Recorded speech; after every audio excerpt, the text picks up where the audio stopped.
una quinzena de personalitats analitzen el futur de Catalunya. Els periodistes Ferran Casas i Joan Rossinyol debaten sobre el futur de Catalunya en el llibre que han escrit conjuntament i que porta per títol Començar de nou.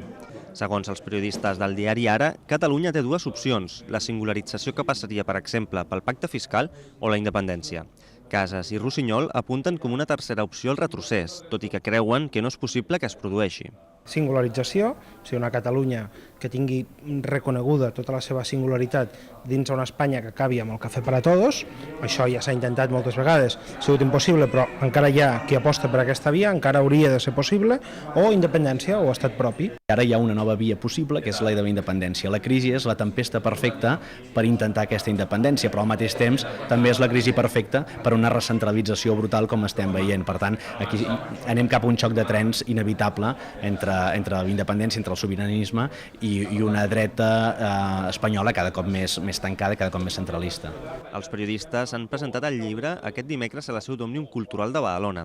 I és que la presidenta de l'entitat, Muriel Casals, és una de les persones que analitza la situació de Catalunya en aquesta obra. En total, una quinzena de personalitats entre polítics, periodistes i membres de la societat civil donen la seva visió de futur de Catalunya. Durant la presentació, que va córrer a càrrec del periodista badaloní Iu Forn, els autors del llibre van donar l'oportunitat als assistents a debatre sobre aquesta qüestió. Els dos periodistes defineixen Començar de nou com un full de ruta per saber quin camí ha d'escollir Catalunya per tirar endavant.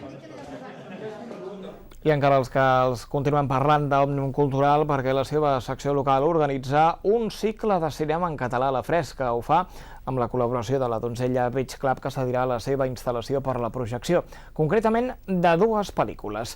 La primera és Herois, d'Albert Espinosa, avui dijous, 12 de juliol. El següent film és Midnight in Paris, de Woody Allen, una setmana més tard, el 19 de juliol.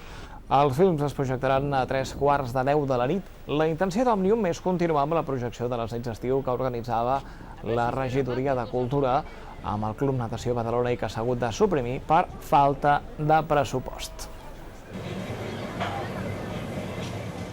Allà on no arriba la programació de l'Ajuntament, que tampoc entenem que tampoc pot arribar a tot arreu, doncs llavors les entitats, com per exemple l'Òmnium, impulsem programació perquè la gent que no marxa o que es queda aquí, que a les nits d'estiu també ve de gust sortir, que és molt positiu que es duguin a terme activitats i a més s'hi posen en valor coses fetes al nostre país. I la del 2012 serà la millor